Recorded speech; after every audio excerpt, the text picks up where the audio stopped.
एक सौतेली बहन की बदल गई किस्मत। पिता ने अपनी लाडली बेटी को बचाने के लिए बांध दिया दूसरी बेटी को एक कुरूप अपाहिज के पल्ले। मगर ये क्या, वो तो निकला दुनिया का सबसे हैंडसम अमीर आदमी।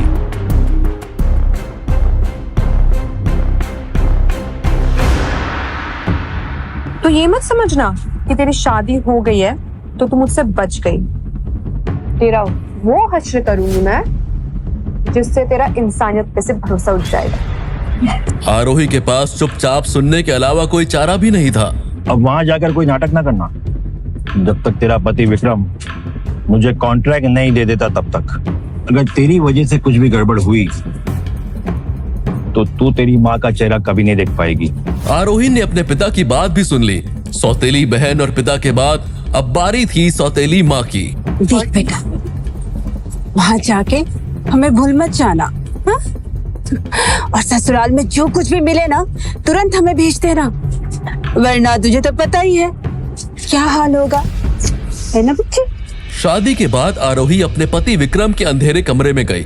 सिर्फ एक लाल रोशनी में विक्रम बेड पर लेटा था तो आरोही उसका चेहरा देखकर हैरान रह गई। वो बहुत खूबसूरत चेहरा था, जैसा लोग कहते थे, बिल्कुल उसके उलट।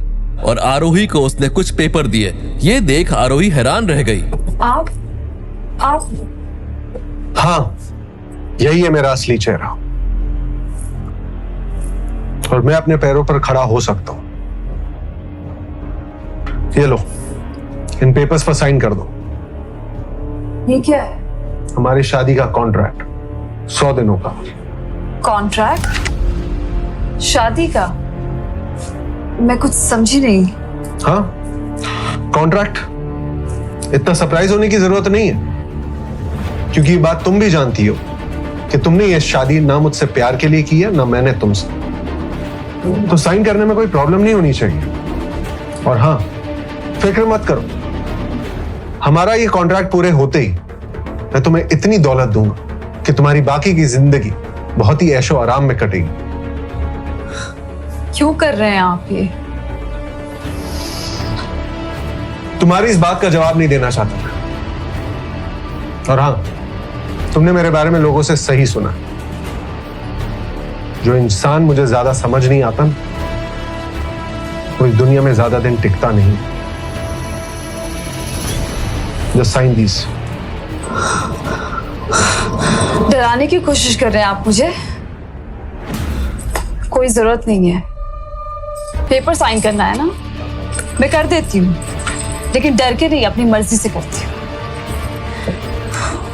और आपने बिल्कुल सही कहा, मुझे भी आपसे शादी नहीं करनी थी, लेकिन जब ये रिश्ता आया मुझे हाँ कहना पड़ा, आपसे शादी करनी पड़ी। इसलिए मुझे कोई रकम देने की जरूरत नहीं है, मैं अपना पेट खुद पाल सकती हूँ। अब बेफिक्र रहिए।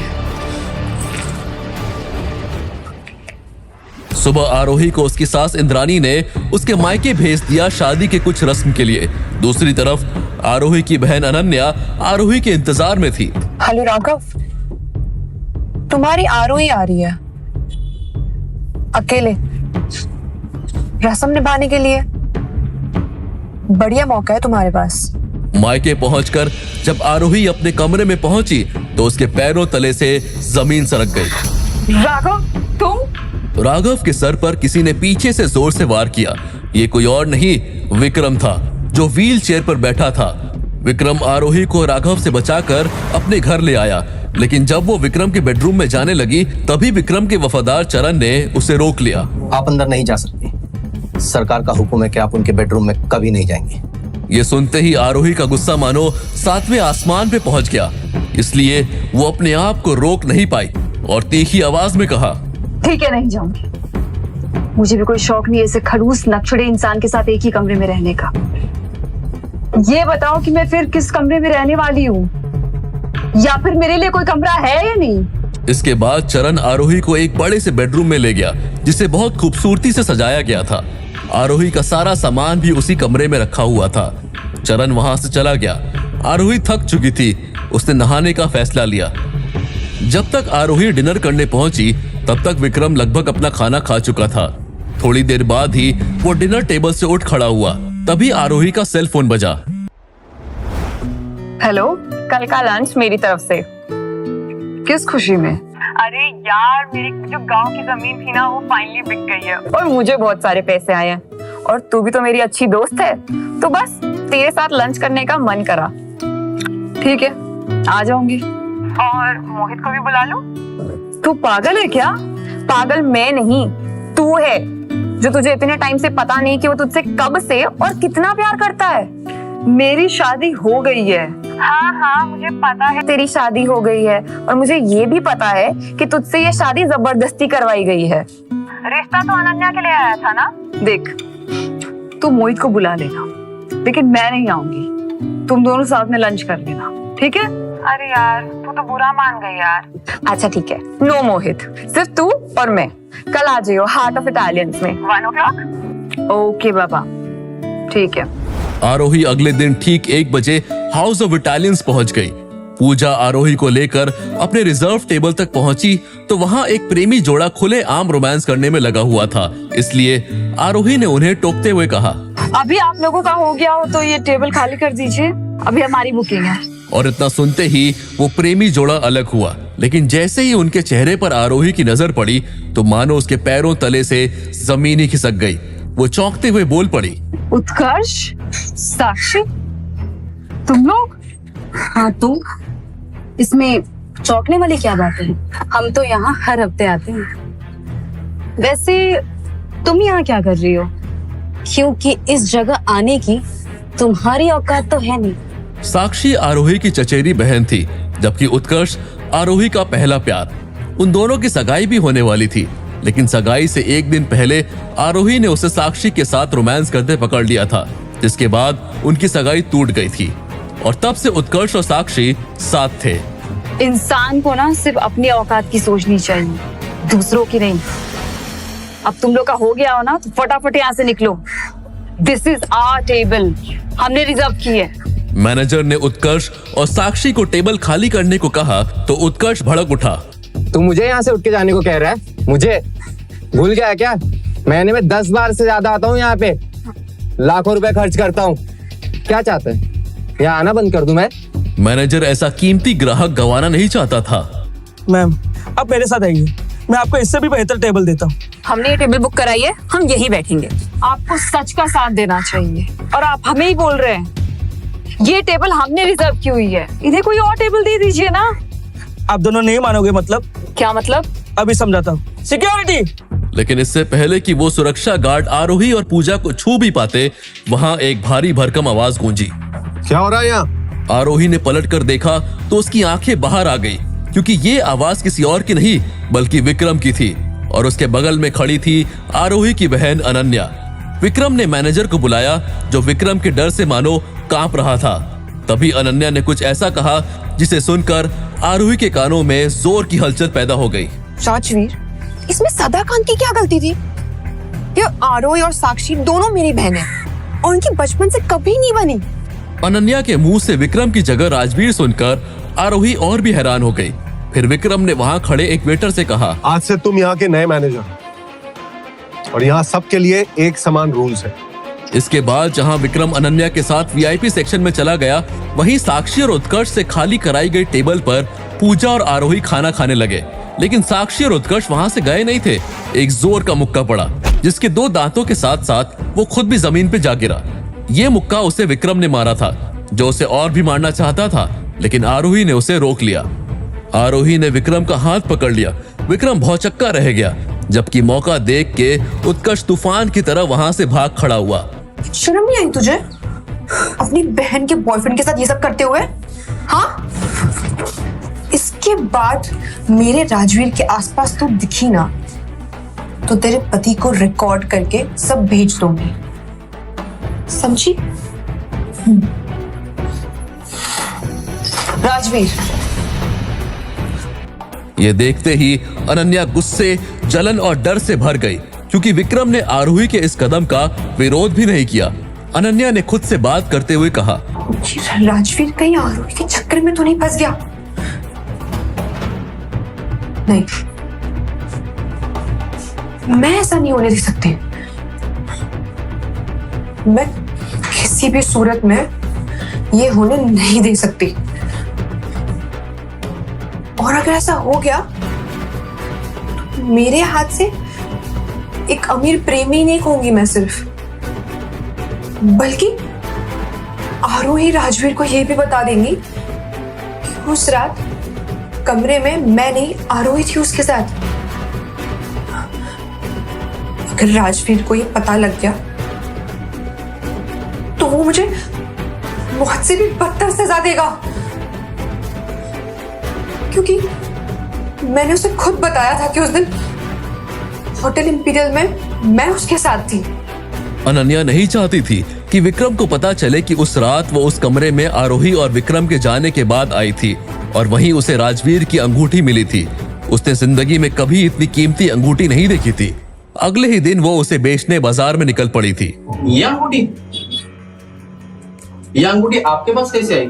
ये तो मालूम है बहुत कीमती है, मुझे मेरे प्रिंस ने दी थी, मतलब मेरा बॉयफ्रेंड, और कहा था कि अगर जरूरत पड़े तो अंगूठी बेच देना, बहुत ज्यादा पैसे आएंगे जिससे जिंदगी ऐश से कटेगी।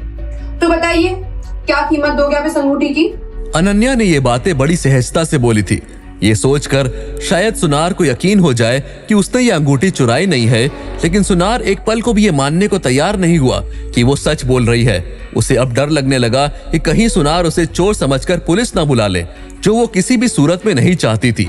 इसलिए उसने एक झटके से वो अंगूठी सुनार से वापस छीन ली और कहा, खैर छोड़िए, मुझे नहीं लगता आपकी दुकान में इतने पैसे हैं कि अंगूठी खरीद सके आप। मैं कहीं और दुकान में पूछ लूं। शुक्रिया। इसके बाद अनन्या वहां से निकल गई, लेकिन अब उसके कदम बड़ी तेजी से आगे बढ़ रहे थे। वो जल्द से जल्द अपने घर पहुंचना चाहती थी, क्योंकि उसे ये लग रहा था कि सुनार ने जरूर पुलिस को कॉल किया होगा। लेकिन इससे पहले कि वो कोई ऑटो या टैक्सी ले पाती, एक बड़ी लग्जरी कार ने उसका रास्ता ब्लॉक कर दिया, जिसमें से अगले ही पल एक महिला उतरी जिसने एक महंगा सूट पहना हुआ था। हेलो मिस, मेरा नाम शनाया है। क्या आप बता सकती हैं कि जो अंगूठी अभी आप बेचने की कोशिश कर रही थी वो आपको कहां से मिली? ये सुनते ही अनन्या का दिल जोरों से धड़कने लगा। वो अब समझ चुकी थी कि शायद इस अंगूठी ने उसको बहुत बड़ी परेशानी में डाल दिया है। इसलिए उसने अंगूठी निकाली और शनाया की ओर बढ़ाते हुए गिड़गिड़ाने लगी। देखिए, मैं सच कह रही हूँ, मैंने अंगूठी चोरी नहीं की है।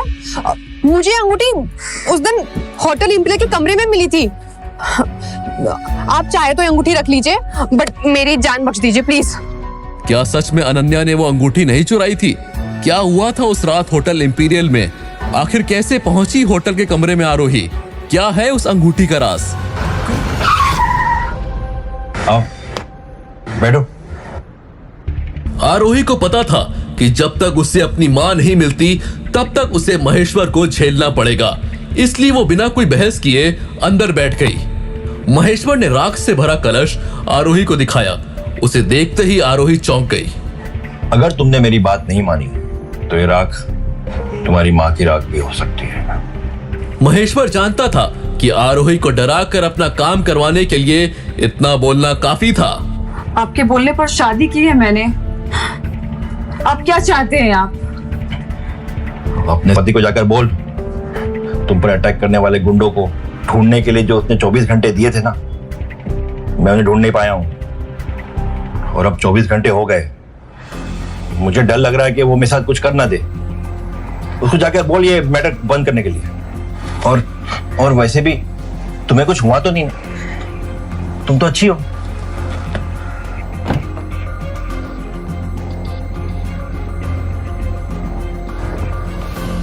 अगर तुम अपनी माँ को सलामत देखना चाहती हो तो जो मैं कहूंगा वो तुम्हें करना होगा। आरोही को किसी भी हाल में अपनी माँ को सेफ रखना था। आखिरकार इस पूरी दुनिया में वही एक उसकी अपनी थी।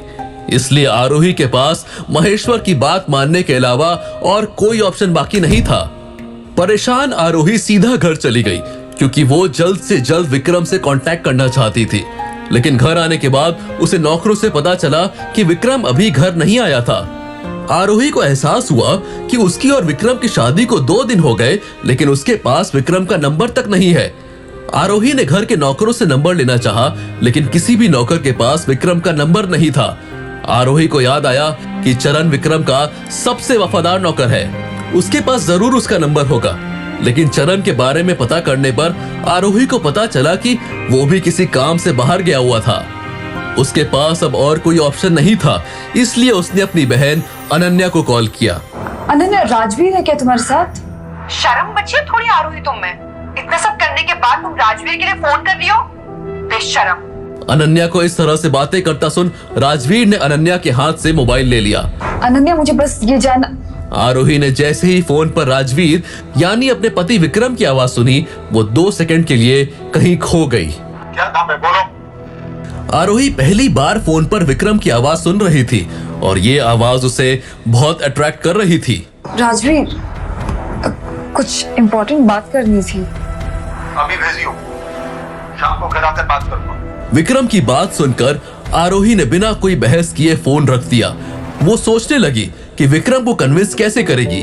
काफी देर तक सोचने के बाद उसे ख्याल आया कि क्यों ना वो विक्रम के लिए उसका मनपसंद खाना बनाए।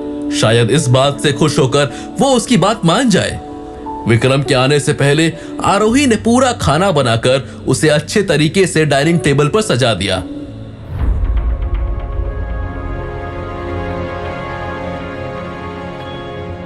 विक्रम जैसे ही घर आया तो उसे खाने की खुशबू आने लगी।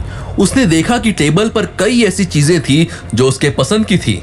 उसने अपने नौकरों से पूछा, खाना किसने बनाया? तो सारे नौकरों ने अपनी आंखों से आरोही की तरफ इशारा किया। विक्रम जल्दी से फ्रेश होकर खाने की टेबल पर बैठ गया और खाने पर टूट पड़ा। बहुत दिनों बाद विक्रम को ऐसा लगा कि उसने घर का खाना खाया था। खाना तो पसंद आया था, लेकिन साथ ही उसे आरोही के फोन कॉल वाली बात याद आ गई। इतना क्या इंपॉर्टेंट काम आ गया था जो मुझसे बात करने के लिए तुमने अपने बहन के फोन पे कॉल किया था? मुझ पर अटैक करने वाले लोगों के बारे में पता लगाने के लिए आपने जो मेरे पापा को काम दिया था, उस मैटर को क्लोज कर दीजिए। वैसे भी मैं अब सेफ हूँ, तो इस मैटर को बढ़ा के मैं अपने पापा की मुश्किलें नहीं बढ़ाना चाहती। वो 24 घंटे अब पूरे हो चुके हैं। मैं अब कुछ नहीं कर सकता। चरण महेश्वर को पकड़ने ऑलरेडी निकल चुका है। और हाँ, ये मत सोचना कि आज तुमने मेरे लिए ये डिनर बनाया तो मैं अपनी बात बदल लूंगा। मेरा डिसीजन नहीं चेंज होगा। विक्रम की बात सुनकर आरोही को समझ आ गया था कि चाहे वो कितनी भी कोशिश कर ले, विक्रम उसकी बात नहीं मानेगा। सॉरी माँ, मेरी लाख कोशिशों के बाद भी मैं आपको सेफ नहीं रख पाई। सिर्फ एक दिन ऐसा खाना बनाने से कुछ नहीं होगा। अगर तुम अगले 30 दिन इसी तरह डिनर बनाती रही तो मैं अब शायद तुम्हारी बात मान लूं। बिल्कुल, मैं 30 दिन क्या, 2 महीने, 4 महीने, इनफैक्ट पूरी लाइफ तुम्हारे लिए खाना बनाने के लिए रेडी हूँ। इतना बोलते ही आरोही रुक गई। उसे याद आया कि ये शादी 100 दिनों के कॉन्ट्रैक्ट की थी। आरोही की बात पूरी होने पर विक्रम ने चरण को कॉल किया और महेश्वर को कुछ ना करने का ऑर्डर देकर फोन काट दिया। आरोही को इस बात की खुशी थी कि विक्रम ने उसकी बात मान ली और महेश्वर भी उसकी मां को नुकसान नहीं पहुंचाएगा। विक्रम की तरफ अट्रैक्ट होती हुई आरोही की फीलिंग गुस्से में बदल गई।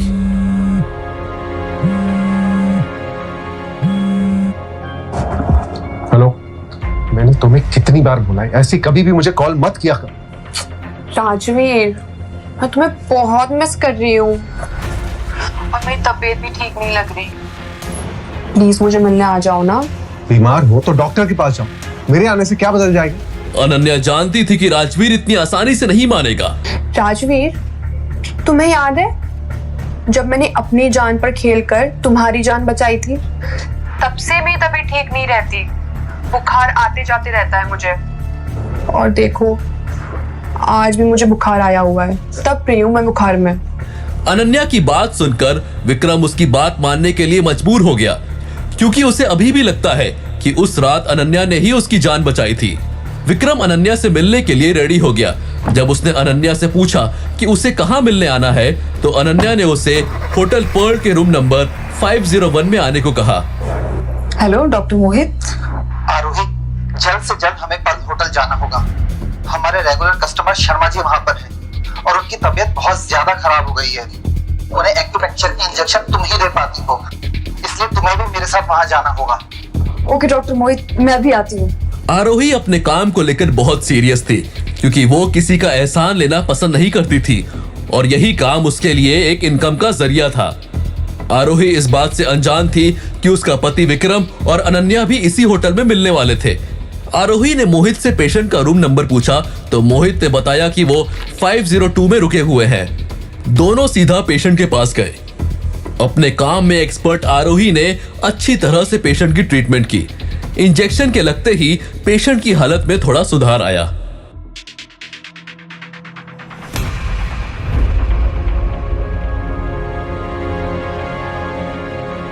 तुम इतनी रात को इस आदमी के साथ यहां क्या कर रही हो? नहीं सर,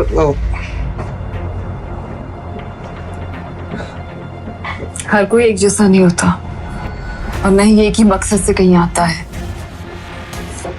आप जो यहाँ करने आए थे, मैं वो करने तो यहाँ बिल्कुल नहीं आई थी। आरोही के मन में कई बातें चल रही थी। अभी थोड़ी देर पहले बैठकर मेरे साथ खाना खा रहे थे और अभी मेरी बहन के पास आ गए। उसे बुरा भी लग रहा था और गुस्सा भी आ रहा था। हालांकि उसे पता था कि विक्रम से सफाई मांगने का उसके पास हक बिल्कुल नहीं है।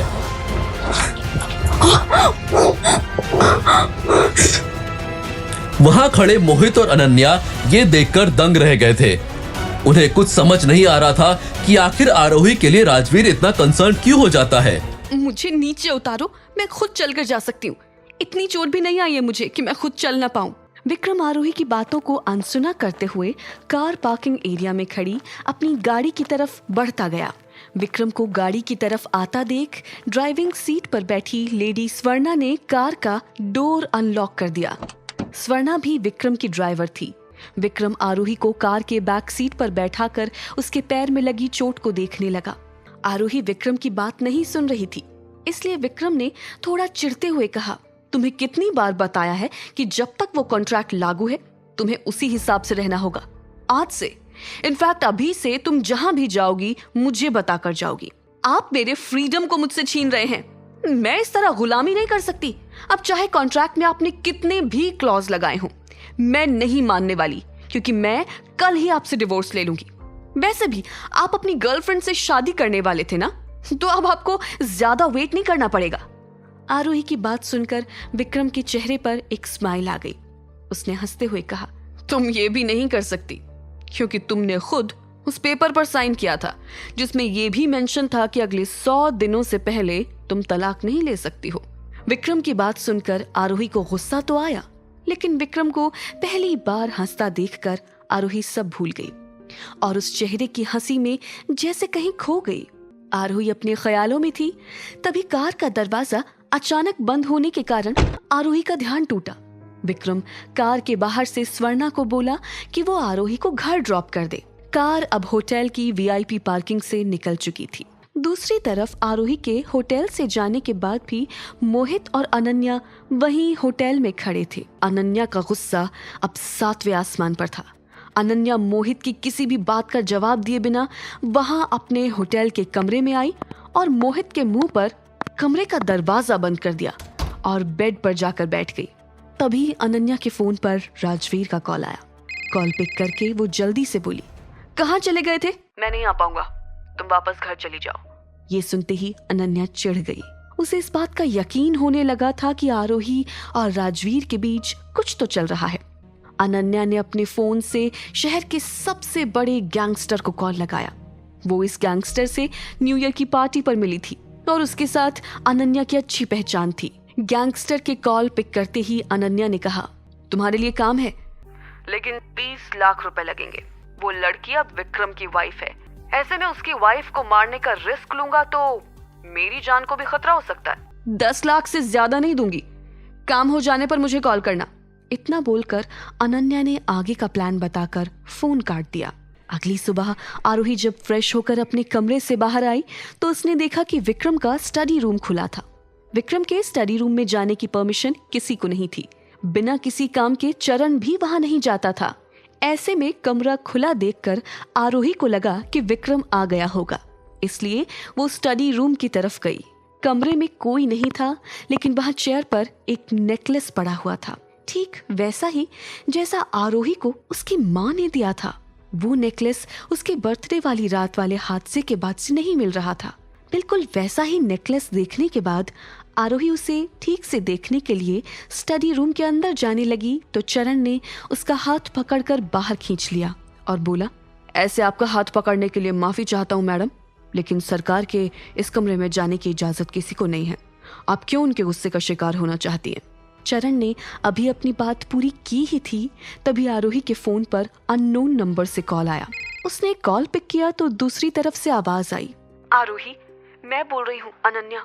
तुम्हारी माँ घर आ गई हैं और बार बार तुम्हारा नाम लेकर तुमसे मिलने की जिद कर रही हैं। अगर हो सके तो तुम जल्दी घर आ जाओ। वो भागकर बाहर गई। उसे लगा कि जितनी जल्दी वो अपनी माँ के पास पहुंच जाए, इसलिए जैसे ही उसे अपने घर के बाहर एक कैब दिखी वो बिना कुछ सोचे उसमें बैठ गई। गाड़ी में बैठते ही आरोही ने देखा कि ड्राइवर उसकी तरफ देखकर एक भयानक हंसी हंस रहा था और अगले ही मिनट उसने एक रुमाल पर केमिकल डालकर आरोही के नाक पर रखकर उसे बेहोश कर दिया।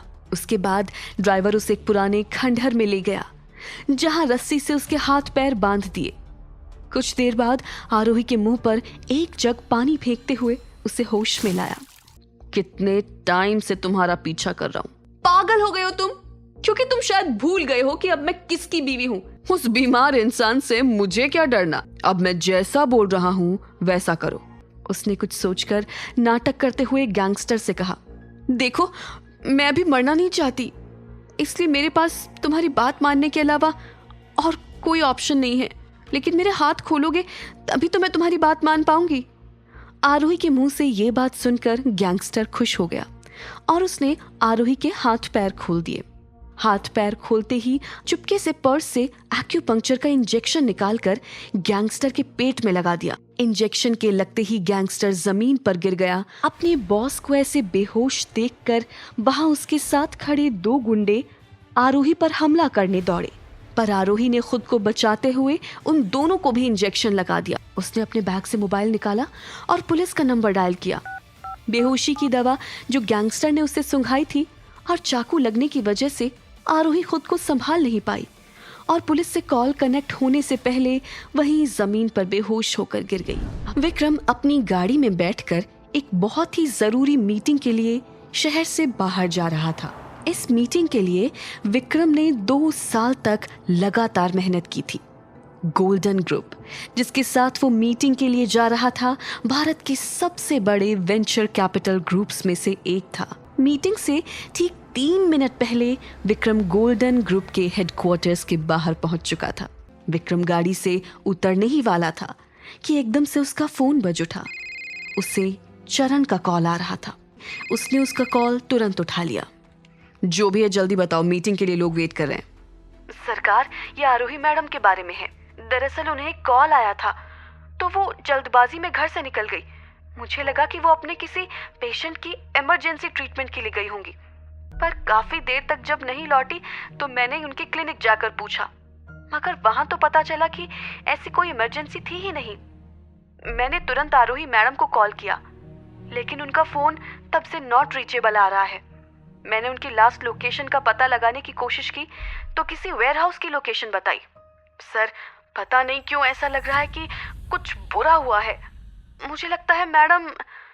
इससे पहले कि चरण अपनी बात पूरी कर पाता, विक्रम ने स्वर्णा से कहा, गाड़ी घुमाओ, और फोन पर कहा, चरण मुझे वेयरहाउस की लोकेशन भेजो। कहकर उसने कॉल काट दिया। विक्रम तुरंत गाड़ी से उतरा और लात मारकर वेयरहाउस का दरवाजा तोड़ दिया। स्वर्णा भी उसके पीछे गई। अंदर जाते ही उसने देखा कि आरोही एक लाश की तरह वहां जमीन पर पड़ी है। उसके आसपास 3 और लोग बेहोश पड़े हैं। वो सीधा उसके पास गया और उसका सर अपनी गोद में रख के सबसे पहले उसने उसकी हार्ट बीट चेक की। यहाँ का माहौल देखकर तो किडनैपिंग लग रही है सर। विक्रम की नजर एक्यूपंक्चर की सुइयों पर पड़ी। लगता है आरोही ने अपने आप को बचाने के लिए ये सुइयां इन गुंडों को चुभा दी, पर किसी चीज के वार से वो बेहोश हो गई। पर कोई आरोही को किडनैप क्यों करेगा? जल्दी से जल्दी गाड़ी से फर्स्ट एड किट लेकर आओ। जैसे ही स्वर्णा फर्स्ट एड किट लेकर आई, विक्रम ने तुरंत आरोही के हाथ पे लगा घाव साफ किया और उस पर दवाई लगाई। उसके बाद वो आरोही को उठाकर गाड़ी की तरफ ले गया। उसने आरोही को पिछली सीट पर लेटाया और खुद उसका सर अपनी गोद में रखकर बैठ गया। आरोही ने उसे कस के पकड़ लिया और बेहोशी में कहने लगी, मैं तुमसे बहुत प्यार करती हूँ, मुझे कभी छोड़ के मत जाना माँ। ये कह के उसने विक्रम को और कस के पकड़ लिया। घर पहुंचते ही विक्रम आरोही को अपनी गोद में उठाकर अपने कमरे तक ले गया और बिस्तर पे सुला दिया। फिर वो बिस्तर के पास जाके बैठ गया और जैसे दुआ करने लगा कि आरोही उठ जाए। इतने में चरण दरवाजे पे आया और बोला, सरकार, जिन लोगों ने आरोही मैडम को किडनैप किया था उन्हें उठा लाया हूँ, बेसमेंट में बेहोश पड़े हैं, फिलहाल कुछ नहीं। जी सरकार, कह के चरण चला गया। विक्रम वहीं आरोही को देखते हुए बैठा रहा। थोड़ी देर में आरोही को होश आया। उसने तुरंत फोन उठाया और अनन्या को कॉल किया। कौन बोल रहा है? अनन्या ने फोन उठाते ही पूछा। मुझे पता था तू बहुत ही ज्यादा घटिया इंसान है, पर इतनी गिरी हुई हरकत करेगी ये मैंने कभी नहीं सोचा था। किस बारे में बात कर रही हो तुम? अनन्या, तू भी जानती है कि मैं क्या बात कर रही हूँ। मैंने पिछले महीने ही तुझे उस गुंडे के साथ देखा था जिसने मुझे मारने की कोशिश की। अपनी लाइफ की हर प्रॉब्लम का ब्लेम मुझ पे डालना छोड़ दे आरोही, कुछ नहीं मिलेगा इससे। और फोन काट दिया। तुम्हें कैसे पता चला कि ये सब अनन्या ने किया है? 14 सालों से जानती हूँ मैं उसे। थोड़ी देर वेट करते हैं, वो गुंडे होश में आएंगे तो उनसे पूछताछ करते हैं, सब सच पता चल जाएगा। चलो चल के खाना खा लेते हैं, चोट और दवाइयों के कारण वीकनेस आ रही होगी, विक्रम ने आरोही से कहा। और फिर वो उसे डिनर टेबल तक ले गया। तुम बेहोशी में बार बार अपनी माँ का नाम ले रही थी, मुझे लगता है तुम्हारी अपनी फैमिली से बनती नहीं है। फिर ये वो मेरी सौतेली माँ है। मेरी सगी माँ को सालों पहले मेंटल फैसिलिटी में डाल दिया था। कुछ महीनों पहले वो गायब हो गई। जब आपका शादी का रिश्ता आया, मेरे पापा ने मेरे आगे यही शर्त रखी थी कि अगर मैं शादी के लिए हाँ कर देती हूँ तो वो मुझे मेरी माँ से मिलवाएंगे, पर शादी होते ही वो मुकर गए। अब तो बस ऐसा लगता है कि वो अपना काम निकलवाने के लिए मेरा इस्तेमाल करते हैं। माँ से मिलाने के लिए शादी की शर्त क्यों? मेरे बाप को बस अपने पर्सनल फायदे से मतलब है। जब उन्हें पता चला कि रायजादा खानदान से रिश्ता आया है, उन्हें लगा कि मेरी शादी हो जाएगी तो आपसे प्रोजेक्ट मिलने के चांसेस बढ़ जाएंगे। ये सुन के विक्रम को लगा कि उसके और आरोही के बीच में कितनी सिमिलैरिटीज हैं। चरण तेजी से अंदर आया और विक्रम के पास खड़े होकर बोला, महेश्वर के साथ हमारी जिस प्रोजेक्ट की बात चल रही थी, पर सरकार वो 100 करोड़ की डील है। और आप जानते हैं कि महेश्वर, हाँ जानता हूं कि शायद महेश्वर ये प्रोजेक्ट हैंडल ना कर पाए, पर तुमसे जितना कहा जा रहा है उतना करो। अगले दिन विक्रम सुबह जल्दी उठकर अपनी लाइब्रेरी में बैठकर कुछ पढ़ते हुए चाय पी रहा था, जब चरण तेजी से लाइब्रेरी में आया और बोला, सरकार, उन गुंडों ने बता दिया है कि आरोही मैडम पे हुए हमले के पीछे कौन है। कौन? वही जिसका डर था, आरोही मैडम की बहन अनन्या। आरोही अपने कमरे में आराम कर रही थी जब चरण उसके पास आया। मेरे साथ चलिए मैडम। चरण की आवाज सुन के ऐसा लग रहा था जैसे वो हड़बड़ी में है। आरोही उसके साथ चल दी। जैसे ही घर के बेसमेंट में पहुंची, उसने देखा कि विक्रम भी वहां मौजूद था। वो 3 गुंडे जिन्होंने उसको मारने की कोशिश की थी, घुटनों के बल जमीन पर बैठे हुए थे। मैडम, हमें प्लीज माफ कर दो, हम ये गलती फिर कभी नहीं करेंगे। हम कभी तुम्हारी तरफ आंख उठा के भी नहीं देखेंगे, पर प्लीज हमें माफ कर दो। ठीक है, आरोही ने कहा, मैं तुम्हें माफ कर दूंगी। बस मुझे इतना बताओ कि ये तुमने किसके कहने पर किया? हमने तो जो कुछ किया आपकी बहन अनन्या के कहने पे किया। उसकी इस बात से आरोही का शक यकीन में बदल गया। आप क्या कहते हैं, इनके साथ क्या करना चाहिए? जो तुम्हें ठीक लगे वो ही करना चाहिए। वैसे इन सब की मास्टरमाइंड तो अनन्या है, उसके साथ क्या करेंगे? विक्रम ने अनन्या के मेंशन पर नजरें चुरा ली। तो जिसने इनसे ये सब करवाया है वो तो इससे भी बुरा डिजर्व करती है ना। मैं अनन्या के साथ ऐसा बर्ताव नहीं कर सकता। वाह, क्या हिपोक्रेसी है ये। कोई और आपकी बीवी की तरफ आंख उठाकर भी देखे तो आपको गुस्सा आ जाता है, पर आपकी गर्लफ्रेंड अनन्या उसे मारने की कोशिश करे तो आपके मुंह से चू तक नहीं निकलती। मुझे आज तक लगता था कि आप इंसान जैसे भी हो कायर नहीं है। आज वो भी गलत साबित हो गया। वो बेसमेंट से निकलकर सीधा घर से बाहर चली गई। सारी बातों से ध्यान हटाने के लिए उसने अपने क्लिनिक जाना ठीक समझा। विक्रम ने वहां से निकल के अनन्या को कॉल किया। फोन उठाते ही अनन्या चहकते हुए बोली, हाय बेबी, मैं अभी तुम्हारे बारे में सोच रही थी। I miss you so much. Vikram ये सब बकवास सुनने के मूड में नहीं था। मुझे 10 मिनट में रोज गार्डन में मिलो। अनन्या को विक्रम की इस रूड टोन की आदत थी। ओके बेबी, मैं तुम्हारा वेट करूंगी, जल्दी आना। थोड़ी देर बाद विक्रम अपनी गाड़ी लेकर अनन्या से मिलने रोज गार्डन पहुंचा। ये मत सोचना मैंने तुम्हें इसलिए जाने दिया क्योंकि मुझे किसी भी तरह की कोई फीलिंग्स है। ये सिर्फ इसलिए है क्योंकि तुमने उस रात मेरी जान बचाई थी। पर मैंने किया क्या है? नाटक मत करो। तुम अच्छी तरह जानते हो कि तुमने क्या किया है। We are over. आज के बाद मुझे कभी कॉल मत करना प्लीज। ऐसा मत करो। जो औरत अपनी बहन के साथ ऐसा कर सकती है वो किसी की सगी क्या होगी? कहकर विक्रम वहां से तुरंत निकल गया। अनन्या ये सुन के किसी स्टैचू की तरह वहां खड़ी हो गई। उसे ये सोच के गुस्सा आ रहा था कि आरोही ने उसके बॉयफ्रेंड को उसके खिलाफ भड़काया है। दूसरी तरफ आरोही अपने क्लिनिक के पास वाले रेस्टोरेंट में बैठकर खाना खा रही थी। वो पानी लेने के लिए उठी ही थी कि अनन्या वहां पहुंच गई। तू अपने आप को समझती क्या है? हाँ, तेरी वजह से राजवीर ने मुझसे ब्रेकअप कर लिया है। खुश है तू अब? आरोही ये बात सुन के सच में खुश हो गई। तुझे जरा भी शर्म है? कह के वो आरोही को मारने के लिए उसकी तरफ बढ़ने ही लगी थी कि एकदम से उसे लगा जैसे वो पैरालाइज हो गई है। क्या किया तूने? मैं हिल क्यों नहीं पा रही हूँ? वैसे तो तेरे घटियापने की कोई दवाई नहीं है, पर इस सुई पर लगी दवाई से कम तू अपना घटियापन जगह जगह नहीं फैलाएगी। आरोही ने उसे अपनी एक्यूपंक्चर वाली सुई दिखाते हुए कहा। अब तक विक्रम अपनी गाड़ी में वहां आ चुका था। उसने दोनों को लड़ते हुए देखा। अनन्या से ब्रेकअप करने के बाद विक्रम को पूरा यकीन था कि अनन्या कुछ न कुछ उल्टा सीधा करेगी, इसलिए उसने आरोही के क्लिनिक आने का फैसला किया था। अनन्या ने सरकास्टिक टोन में कहा, पापा को विक्रम का प्रोजेक्ट मिल चुका है। ऐसा नहीं हो सकता। उन्होंने कहा था कि प्रोजेक्ट साइन होने पे मुझे माँ से मिलवाएंगे।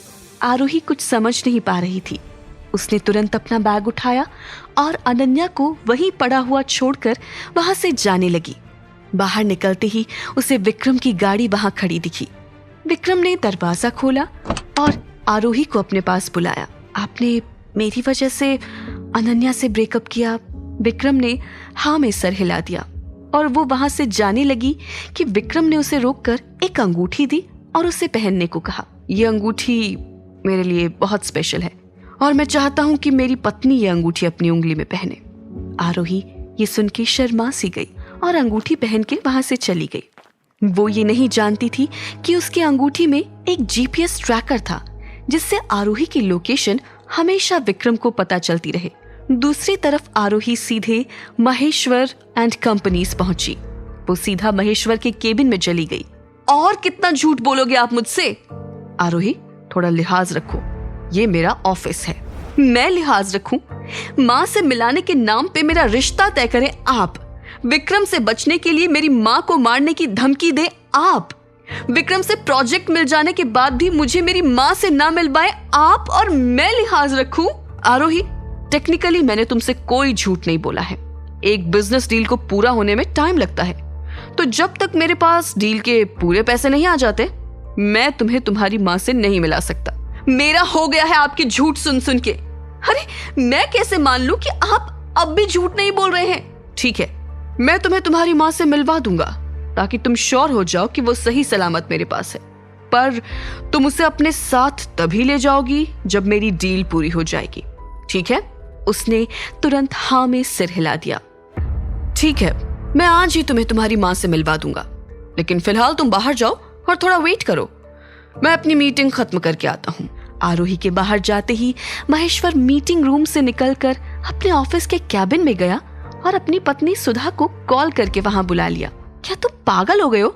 अगर आरोही अपनी माँ से मिल लेगी तो उसे वो राज पता चल जाएगा। 14 साल से इस राज को राज बनाए रखने में हमारे कितने पैसे खर्च हुए, उस आरोही की माँ को पागल साबित करके पागल खाने भेजना इतना आसान नहीं था। अरे मेरी माँ, थोड़ा धीरे बोलो। मैं भी कोई कच्चा खिलाड़ी नहीं हूँ। जब तक हमारा मकसद पूरा नहीं हो जाता, मैं सच को बाहर नहीं आने दूंगा। इतना बोलकर महेश्वर बाहर चला गया। कार पार्किंग में एक काली कार महेश्वर के पास रुक गई। महेश्वर ने आरोही से कहा, अगर अपनी माँ से मिलना चाहती हो तो जैसा मैं बोल रहा हूँ वैसा ही करो। सबसे पहले अपना फोन ऑफ कर लो। अगर मुझे पता चला कि तुमने थोड़ी सी भी चालाकी की है तो उसी वक्त तुम्हारी माँ से मिलने का सपना टूट जाएगा। जैसे ही आरोही फोन ऑफ करके कार में बैठी, कार में बैठे ड्राइवर ने उसकी आंखों पर एक काली पट्टी बांध दी। उसके बाद महेश्वर ने उसे सख्त हिदायत दी कि जब ड्राइवर बोलेगा कि लोकेशन पर आ गए हैं, उसके बाद ही इस पट्टी को उतारना। बीच में कोई होशियारी नहीं चलेगी। विक्रम की दी हुई अंगूठी न सिर्फ महंगी थी, बल्कि ये एक हाई टेक डिवाइस थी जिससे आरोही के लोकेशन का अपडेट विक्रम अपने मोबाइल पर देख सकता था। विक्रम ने जब अपने मोबाइल पर आरोही का लोकेशन देखा कि वो घर आने की जगह कहीं और जा रही थी, तो तुरंत अपने ड्राइवर स्वर्णा के साथ आरोही के अपडेटेड लोकेशन का पीछा करने लगा। हम तुम्हारी माँ के पास आ चुके हैं। इस घर में फिलहाल तुम्हारी माँ रहती है। गाड़ी से उतरकर वो सीधे उस छोटी सी झोपड़ी की तरफ बढ़ गई। वहां पहुंचकर जैसे ही उसने दरवाजा खोला तो देखा उसकी माँ लता बिस्तर पर बैठी हुई थी। महेश्वर भी दाखिल हुआ। अपने सामने महेश्वर को देखकर लता डरते हुए बोली, तुम जाओ यहाँ से, यहाँ मत आओ। तुम अपनी माँ से इतने दिनों बाद मिली हो तो उसके साथ बात करो, मैं डिस्टर्ब नहीं करूंगा। इतना बोलकर महेश्वर बाहर चला गया और निकलते हुए कमरे का दरवाजा बंद कर गया। अब आरोही खुद पर काबू नहीं कर पाई और लता के गले लग गई। कौन हो तुम? उसने रोते हुए कहा। माँ, मैं आपकी बेटी आरोही हूँ। ये सुनते ही लता के चेहरे पर खुशी के हाव भाव आ गए। उसने कसकर अपनी बेटी आरोही को पकड़ लिया और रोने लगी। आरोही, कोई दरवाजा नॉक कर रहा है। ये तुम्हारे पापा होंगे। डरो मत, वो तुम्हें या मुझे कोई नुकसान नहीं पहुंचाएंगे। वो पक्का हम दोनों को लेने यहाँ आए होंगे।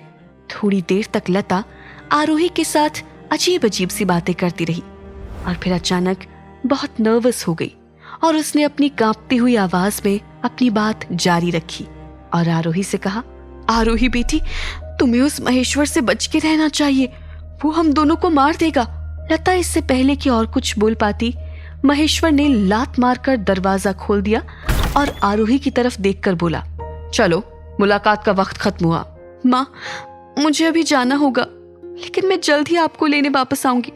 मैं बस आपको किसी भी हाल में सेफ देखना चाहती हूँ। न चाहते हुए भी वो चुपचाप महेश्वर के साथ कार के पास चली गई। कार के पास खड़ी होकर वो अभी भी उस कमरे की तरफ देख रही थी जहां उसकी बेबस माँ थी। महेश्वर ने आरोही की तरफ आंखों पर बांधने के लिए वही काली पट्टी बढ़ाई जिसे बांधकर आरोही इस जगह आई थी। आरोही अपने हाथों में काली पट्टी लेकर कार में बैठ ही रही थी कि उसने देखा सामने से एक शानदार कार धूल उड़ाती हुई उसकी तरफ आ रही थी। आरोही अपनी गाड़ी से बाहर आकर देखने लगी। गाड़ी ठीक महेश्वर की कार के पास आकर रुकी। दरवाजा खुलते ही चरण उतरा और एक व्हील चेयर खोली।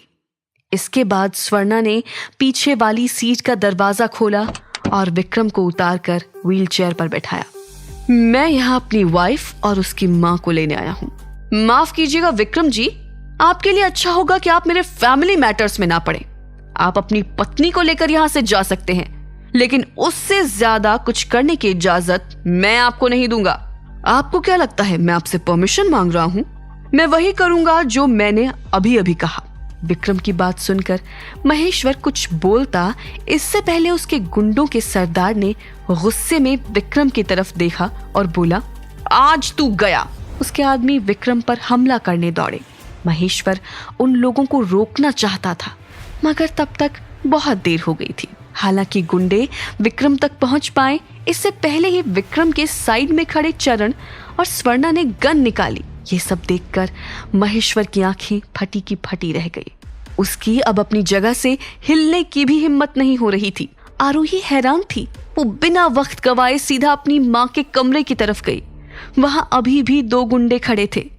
लेकिन किसी ने डर के मारे आरोही को अंदर जाने से रोका नहीं। आरोही दरवाजा खोलकर कमरे में गई और बोली, चलो माँ, घर चलो। आरोही जल्दी से लता को बाहर ले गई और उसे विक्रम की गाड़ी में बैठा दिया। उसके बाद आरोही ने स्वर्णा के हाथ से गन छीनी और लेकर महेश्वर के सामने दाग दी। देखो बेटा, तुम ऐसा नहीं कर सकती, भूलो मत, मैंने तुम्हें जन्म दिया है, मैं तुम्हारा पिता हूं। तुम मेरा क्या, किसी भी लड़की का बाप होने लायक नहीं है। आरोही ने बिना अपनी पलक झपकाए महेश्वर से कहा, तुमने मेरे और मेरी माँ के साथ जो किया, उसके लिए अगर मैं आज तुम्हारी जान भी ले लूं तो मुझे पाप नहीं लगेगा।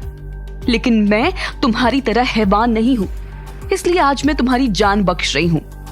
लेकिन आज से मेरा और माँ का तुमसे कोई रिश्ता नहीं है। इतना बोलकर आरोही सीधा कार में अपनी माँ के पास आकर बैठ गई। आरोही के कार में बैठते ही विक्रम ने चरण की तरफ इशारा किया और चरण ने व्हीलचेयर पर बैठे विक्रम को कार में बैठने में मदद की। विक्रम को कार में बैठता देखकर लता ने आरोही से पूछा, ये कौन है और ये हमारे साथ क्यों बैठ रहा है? ये आपकी बेटी के पति हैं। आपकी बेटी की शादी हो चुकी है। लता फिर बड़बड़ाने लगी, बेटा दरवाजा बंद कर लो वरना बिल्ली आ जाएगी। कुछ ही देर में आरोही और लता बातें करते करते गाड़ी में ही सो गए। महेश्वर के साथ मेरी कंपनी जो प्रोजेक्ट करने वाली थी उसे कैंसिल कर दो और उस तक मेरा ये मैसेज पहुंचा दो कि आज तक उसे इस कंपनी से जो भी बेनिफिट मिल रहे थे वो अब नहीं मिलेंगे। ठीक है, आप सभी को घर पहुंचाने के बाद मैं सारे पेपर्स रेडी करवा देती हूँ। कुछ ही देर में सब घर पहुंच गए। स्वर्णा ने आरोही को जगाया। आरोही ने देखा कि विक्रम वहां नहीं था और उसकी माँ वहीं सो रही थी। दवाई के असर की वजह से लता की नींद गहरी थी, इसलिए आरोही ने स्वर्णा और चरण के साथ मिलकर लता को कमरे में ले जाकर सुला दिया। सरकार ने कहा है कि आज से आपकी माँ इसी कमरे में रहेगी, ठीक आपके कमरे के पास। और मैडम, अब आपको डरने की भी जरूरत नहीं है, आपकी माँ अब आपके घर में सेफ है। इतना बोलकर चरण अपने काम में लग गया। आरोही कमरे का दरवाजा बंद करके विक्रम के पास फर्स्ट फ्लोर पर चली गई। आरोही 2 कदम विक्रम की तरफ बढ़ के बोली, आपने मेरी माँ की जान बचाई, उसके लिए थैंक यू। मैं आपका ये एहसान कभी नहीं भूलूंगी। फ्यूचर में कभी भी अगर आपको मेरी हेल्प की जरूरत होगी तो मैं हमेशा आपकी मदद के लिए तैयार रहूंगी। खुद को कभी अकेली मत समझना, तुम मुझे और मेरी माँ को अपनी फैमिली मान सकती हो। विक्रम की इस बात से आरोही के चेहरे पर हंसी आ गई और वो विक्रम को फिर एक बार थैंक यू बोलकर वहां से चली गई। जैसे ही वो अपने कमरे के दरवाजे तक पहुंची, उसके कदम चक्कर आने से लड़खड़ा गए और उसने वही उल्टी कर दी। आरोही की ये हालत फर्स्ट फ्लोर से ऊपर आते चरण ने देख ली। वो भागता हुआ आरोही के पास आया और बोला, मैडम, ये 3री बार आपको ऐसे उल्टी होते देख रहा हूँ। आपकी तबीयत तो ठीक है ना? ऐसी कोई बड़ी बात नहीं है, शायद थकान और स्ट्रेस की वजह से हो रहा होगा। आरोही की बात सुनकर चरण वहां से चला गया। आरोही अपने कमरे के दरवाजे पर खड़ी थी। उसने देखा कि विक्रम अपने कमरे में जाने की जगह अपने स्टडी रूम में जा रहा था। उसने वहां जाकर दरवाजा अंदर से बंद कर दिया। विक्रम स्टडी रूम में रखे उसी नेकलेस को देख रहा था जो उस रात उस लड़की के पास से मिली थी जिसने उसकी जान बचाई थी। जब भी मैं इस नेकलेस के करीब आता हूँ, मुझे इस नेकलेस से वैसी ही खुशबू आती है जैसी खुशबू मुझे आरोही के करीब जाने पर आती है। अनन्या ने कहा कि उसने उस रात मेरी जान बचाई थी, लेकिन पता नहीं क्यों मेरा मन ये मानने को तैयार ही नहीं होता। विक्रम अभी भी ये सब सोच रहा था कि तभी किसी ने स्टडी रूम का दरवाजा नॉक किया। कम इन। इसी के साथ दरवाजा खोलकर चरण दाखिल हुआ। सरकार, बुरा न मानो तो एक बात बोलूं? सरकार, आपने कई बार मैडम की मदद की, उनकी जान बचाई, यहाँ तक कि उनकी माँ की जान बचाकर उन्हें भी घर ले आए। इन सब को देखते हुए साफ पता चलता है कि आपको आरोही मैडम की बहुत परवाह है। आप आरोही मैडम के साथ ये कॉन्ट्रैक्ट वाली शादी खत्म कर दो। आरोही मैडम से बोल देना कि वो 100 दिनों वाला कॉन्ट्रैक्ट एक झूठ था और आप दोनों सही में पति पत्नी हो हमेशा के लिए। चरण की ये बातें सुनकर विक्रम ने कोई जवाब नहीं दिया और उसे बाहर जाने के लिए बोल दिया।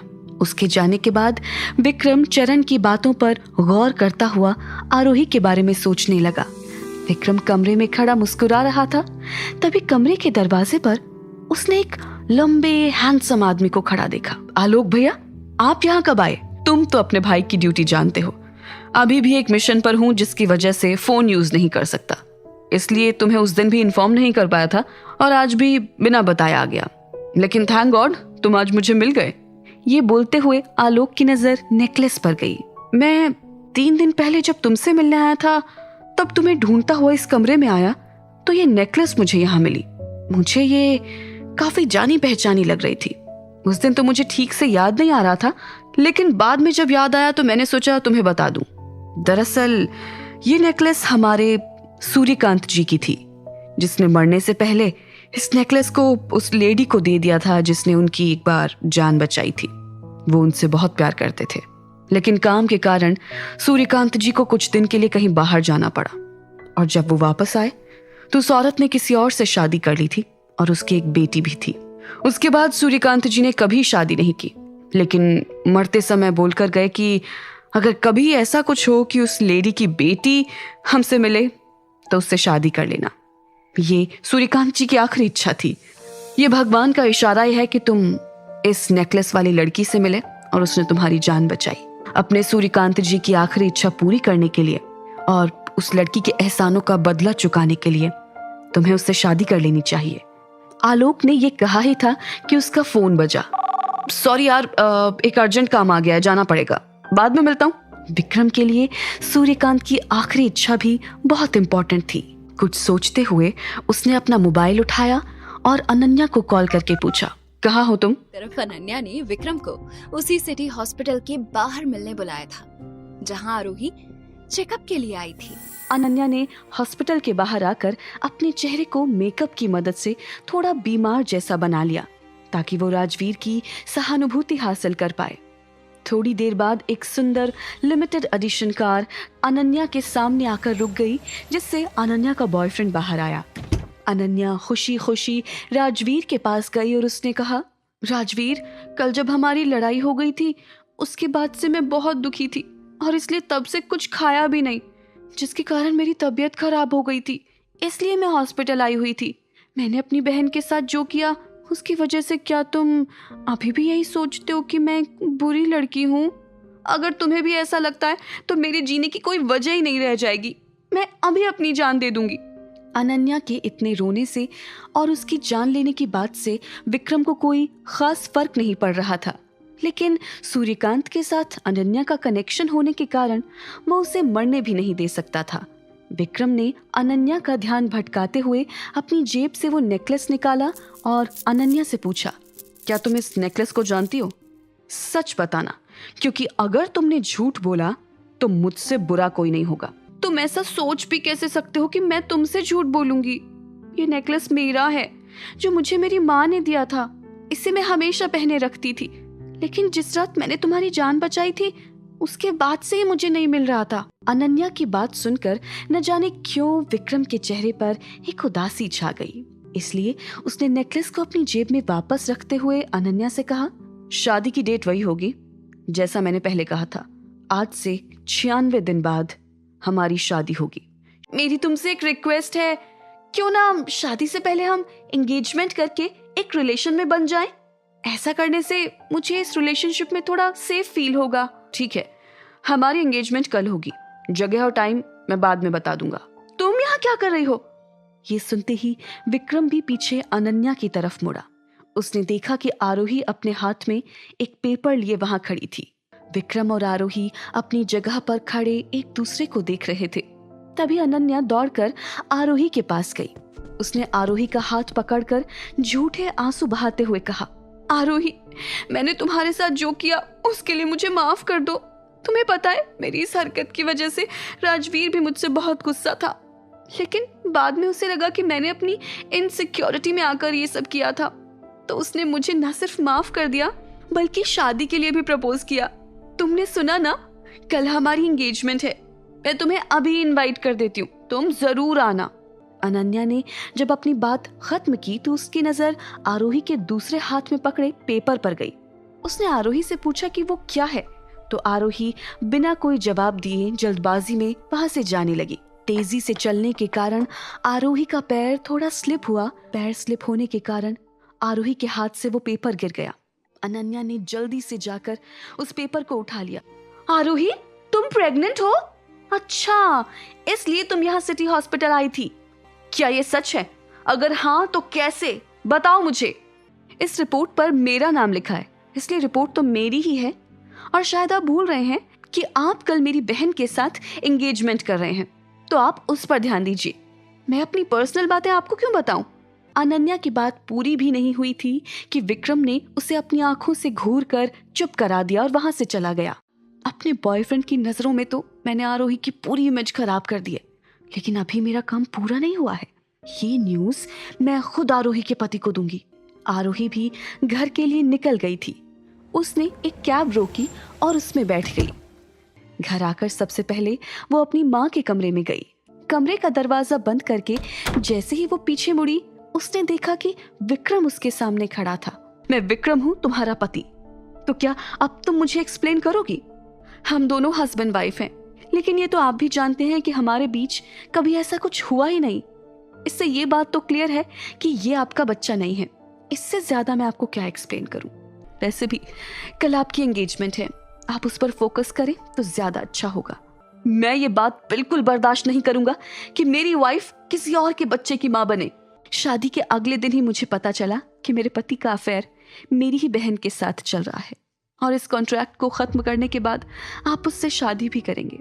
यहाँ तक कि एंगेजमेंट की डेट फिक्स हो गई। आपके हिसाब से ये सारी बातें जस्टिफाइड हैं, और बस मेरा प्रेग्नेंट होना गलत है। वैसे भी हमारे बीच कुछ नहीं था और ना कभी होगा। कुछ दिनों की बात है, फिर हमारे रास्ते अलग होंगे। मैं किसी भी हाल में अपने बच्चे को कुछ नहीं होने दूंगी। अपने बच्चे को सेफ रखने के लिए मैं अपनी माँ को लेकर यहाँ से भाग जाऊंगी। और सीधा सिटी हॉस्पिटल चली गई, जहाँ डॉक्टर ने आरोही को चेक करने के बाद उससे कहा, किसी भी तरह का ज्यादा स्ट्रेस लेने से तुम्हें कंसीव करने में प्रॉब्लम हो सकती है, और ये बच्चे के लिए अच्छा नहीं है।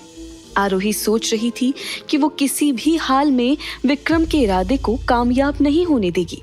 आरोही अभी ये सोच ही रही थी कि तभी उसके मोबाइल पर एक अननोन नंबर से कॉल आया।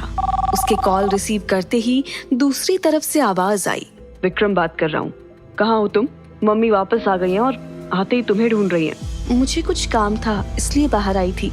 इतना बोलकर उसने फोन काट दिया और घर के लिए निकल गई।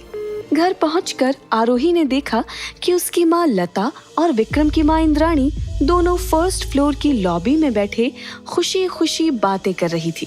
तुम्हारी माँ के साथ बातें करके मुझे अच्छा लगा। हाँ, इनकी बातें थोड़ी उल्टी सीधी थी, जो मुझे थोड़ी कम समझ आई, पर पता नहीं क्यों मुझे ऐसा लग रहा है कि मैं इन्हें पहले से जानती हूँ। क्या मैं आपको जानती हूँ? भूल गए आप? अभी हमने अपना रिश्ता बनाया था, जिसमें हम दोनों बहनें हैं और मैं आपकी बड़ी बहन हूँ। विक्रम भी वहीं व्हीलचेयर पर बैठा इन तीनों की बातें सुन रहा था और खुद से बातें करते हुए बोला, आज बहुत दिनों बाद ये घर थोड़ा घर जैसा लग रहा है। ये सब सिर्फ आरोही के कारण पॉसिबल हो पाया। इस ख्याल से उसके चेहरे पर छोटी सी स्माइल आ गई। वो बस आरोही की तरफ देख रहा था। आरोही को विक्रम की माँ ने एक पेंडेंट निकाल कर दिया और कहा, इसे पहन लो, भगवान तुम्हारी रक्षा करेंगे। बिना कुछ बोले उसने पेंडेंट पहन लिया। थोड़ी देर तक तीनों औरतों ने बातचीत की। अगली सुबह जब उसकी आंख खुली तो विक्रम बेड पर नहीं था। अपने बेड से उठकर आरोही जल्दी से तैयार होकर नीचे जा रही थी कि इंद्राणी ने उसे रोका और नाश्ते के लिए बोला, लेकिन आरोही ने मना कर दिया क्योंकि उसे क्लिनिक जाने के लिए लेट हो रहा था। आरोही ने डिसाइड किया कि वो आज ही अपनी माँ को लेकर वहाँ से चली जाएगी। आरोही घर से निकली, लेकिन क्लिनिक न जाकर वो सीधा एक ज्वेलरी स्टोर पर गई। ज्वेलरी स्टोर पर जाकर उसने ज्वेलर को अपनी अंगूठी दिखाते हुए कहा, मुझे इसे बेचना है, इसके कितने पैसे मिल जाएंगे? इसकी कीमत का आप अंदाजा नहीं लगा सकती, और अगर उन्हें पता लग गया कि आप इस अंगूठी को बेचने यहाँ आई हैं, तो वो मेरी जान ले लेंगे। इतना बोलकर ज्वेलर ने आरोही को अपने स्टोर से जाने के लिए बोल दिया। आरोही उस अंगूठी को लेकर कई स्टोर पर गई, लेकिन सब ने उस रिंग को खरीदने से मना कर दिया। आरोही रिंग को लेकर एक आलीशान होटल के बगल के स्टोर में गई। वहाँ से भी उसे वही जवाब मिला, लेकिन जब वो स्टोर से निकल रही थी तब उस स्टोर के मालिक ने आरोही से कहा, ये रिंग कोई ज्वेलर नहीं ले सकता, लेकिन इस बगल के आलीशान होटल में किसी बड़े अमीर आदमी की एंगेजमेंट हो रही है और वो यहाँ रिंग लेने आया था, लेकिन उसे कोई रिंग पसंद नहीं आई। आपके पास जो रिंग है वो काफी महंगी है। आप उस होटल में जाके उस आदमी को ये रिंग बेच सकती हैं, शायद वो आपकी रिंग खरीद पाए। आरोही रिंग लेकर अंदर गई। उस बड़े से हॉल में स्टेज पर लड़का और लड़की खड़े थे जिनकी एंगेजमेंट होने वाली थी। आरोही उनके पीछे खड़ी थी, इसलिए उन दोनों का चेहरा अभी तक नहीं देख पाई थी। आरोही ने स्टेज की तरफ अपने कदम बढ़ाते हुए कहा, एक्सक्यूज मी सर, वो आप। इससे पहले आरोही कुछ बोल पाती, उसके पैर के नीचे से जमीन खिसक गई। उसकी आंखें फटी की फटी रह गई। तभी एक लड़की की आवाज आई, आरोही, मुझे नहीं लगा था कि मेरी उस हरकत के बाद तुम मुझे माफ करके यहाँ एंगेजमेंट में आओगी। आरोही के कानों में आवाज तो जा रही थी, लेकिन उसकी आंखें अभी भी वहां खड़े हैंडसम से लड़के पर थी, जो कोई और नहीं उसका पति विक्रम था, जो आज राजवीर बनकर उसकी बहन अनन्या से एंगेजमेंट करने आया था।